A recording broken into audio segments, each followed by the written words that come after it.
Hello. In this module, let us take a look at regression. We will understand what is regression and what are the various types of regression and the statistical modeling in the concept behind regression.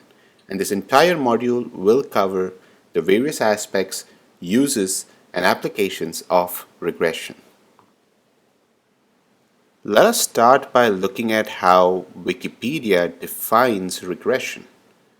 So the definition given by Wikipedia says that in statistical modeling, regression analysis is a statistical process for estimating the relationships among variables. So what is this relationships and among what variables? Let's take a look at that and let's see what this means, in layman terms. In layman terms, let us just draw a simple graph, right? So we all know that one is a y-axis, the other is an x-axis. Now let's say we had a particular item here, which is a particular curve on this graph. And the curve that we have on the graph could be like this, right? Now, what is the relationship of this curve? Now, this curve is a representation of two items.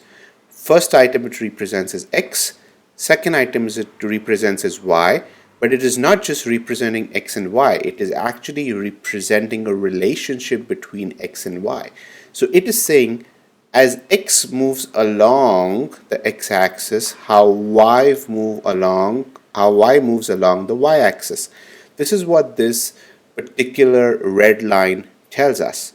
So what is the red line? This red line, or the mathematical formula for this red line, is exactly what regression would be, and that is what is regression analysis. And this red line, and understanding the red line and the correlation of one variable to another variable, is in simple terms what regression is. In another mathematical form, regression could also be seen as the function y equal to f of x, where this particular f is going to be the regression function, and f determines the relationship between the two items, which is y and x, and this function would actually be the regression function.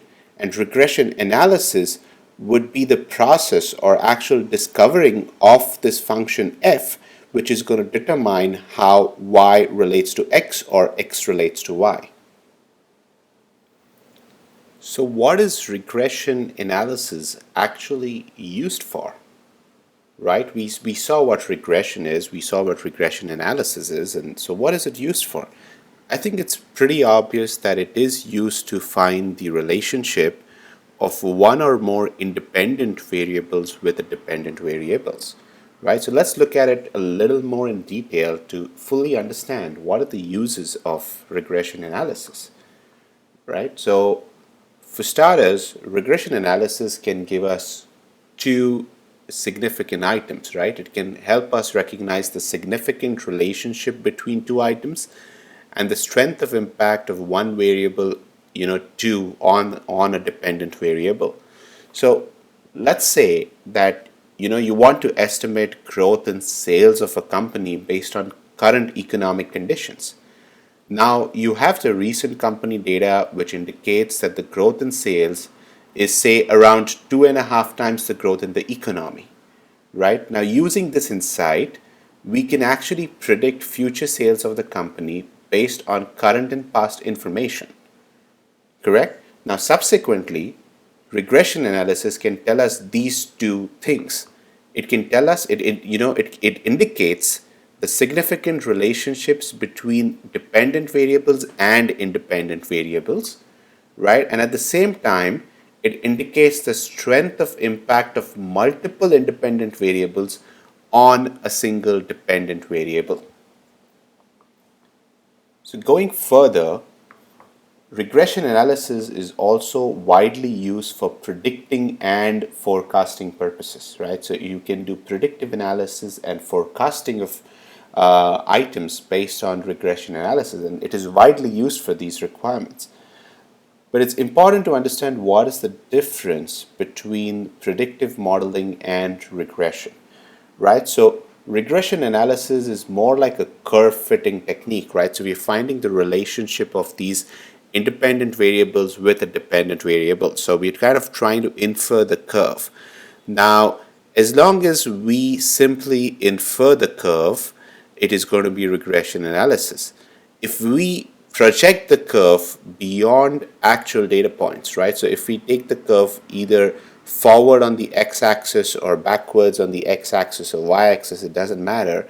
If we are going to extrapolate that curve beyond actual data points, then that becomes predictive analytics, right, over your regression model.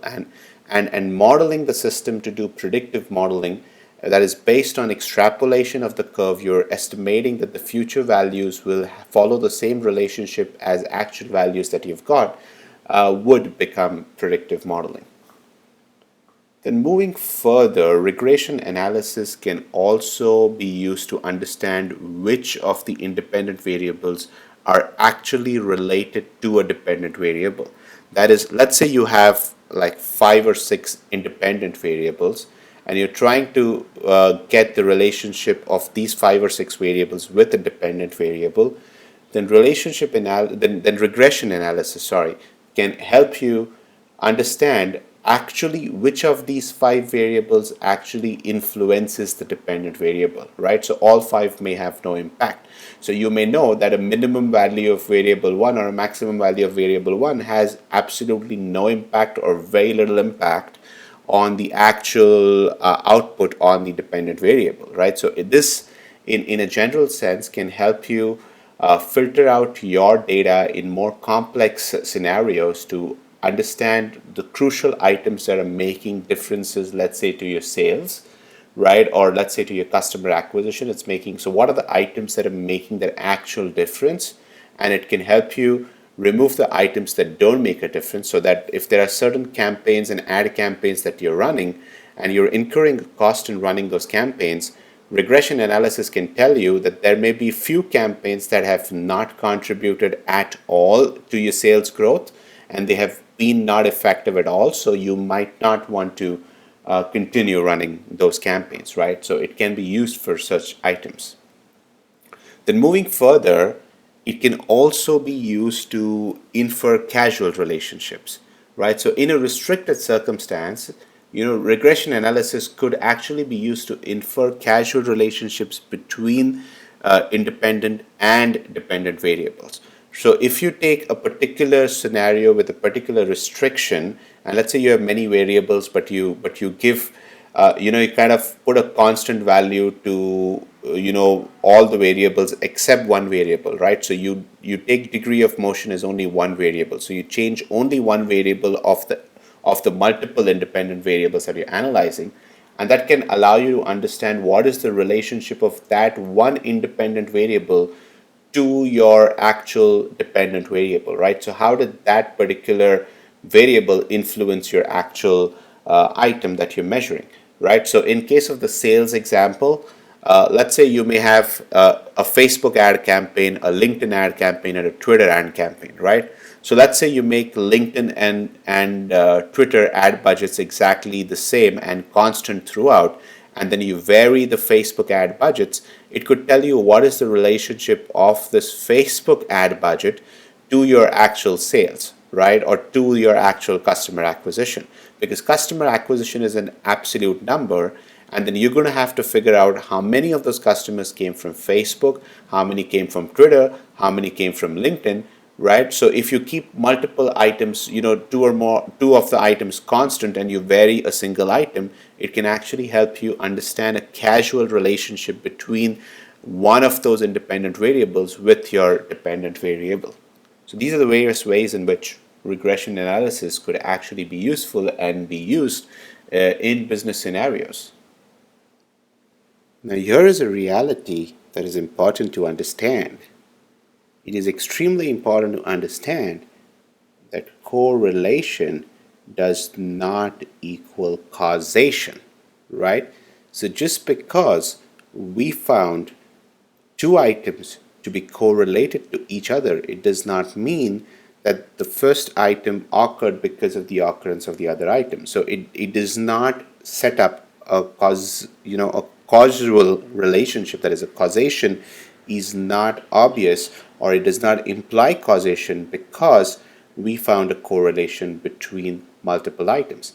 So when using regression, it is important to know whether the two items that we have found, a pattern between and a relationship between are actually related, or are we assuming that there is a causal relationship between these items and there actually is non-existence because we just found a correlation, but it does not necessarily imply causation, right? And it's important to understand this, because if we use the relations and correlations in the wrong manner and under wrong assumptions, then the desired outputs are going to drastically vary, right? So we're not going to get the desired outputs.